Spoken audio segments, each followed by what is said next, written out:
Well, it was soon after Jim bought it. He had contacted Christie's and asked them, how do I take care of this? What sort of precautions do I need in handling it and exhibiting it? And so Christie's said, just contact the Lilly Library, which is a rare book library just south of you, about an hour. So he called, or his representative called, and said, would you like to come up and have a look at the recently purchased scroll? And when my curator asked me, I just about flipped, because I'm a huge Kerouac fan. I read it in high school, I hitchhiked across country, and then to have the opportunity to get involved in some way with helping to preserve it and be around it so much was a treat.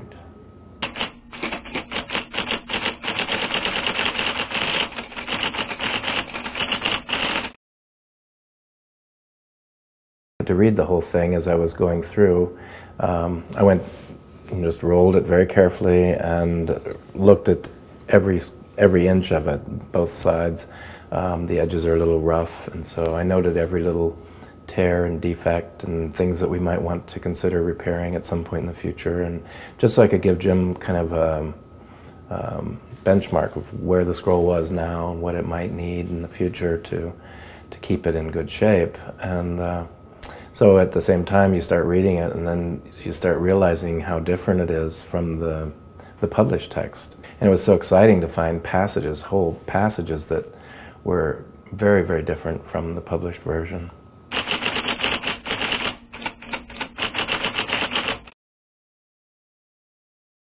Well, since Jim was very keen on exhibiting it and having it travel, we offered to help him with all the arrangements. So it's been amazing working with so many different museums and libraries around the world, and learning about the way they do things. I've learned an awful lot about installation and prep departments, and get to see that in all the different venues.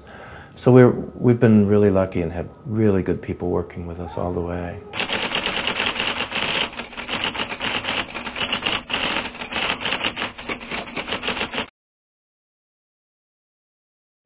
Funny thing has been the way it's been kind of a joke, the way the case has been working for us. First time when we put it down, the scroll, that we put the plexi on the top, and the scroll just levitated up to the top with a static draw. You know, it was just kind of eerie. Here it just comes floating up to the surface. So we had to come up with a way of securing it down to the base. And it seems that whenever we build it, things just come out a little different. When we built it in New York, we had marked every piece. We had it fitting together perfectly, and then it went to Texas, and when we set it up in Texas, a piece of plexi hung over 6 inches, and it was like, how can this happen? You know, every piece was marked, we put them in the exact same order that we had before, and it's 6 inches over. We've had this happen before, and it's been 4 inches under, and we've had to then cut another piece of plexi.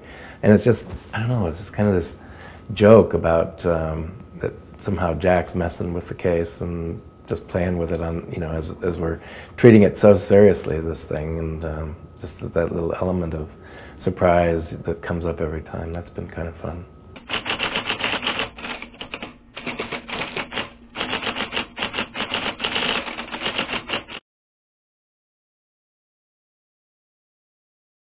I think there's that appeal, just getting out there and getting on the road and being free and just taking off.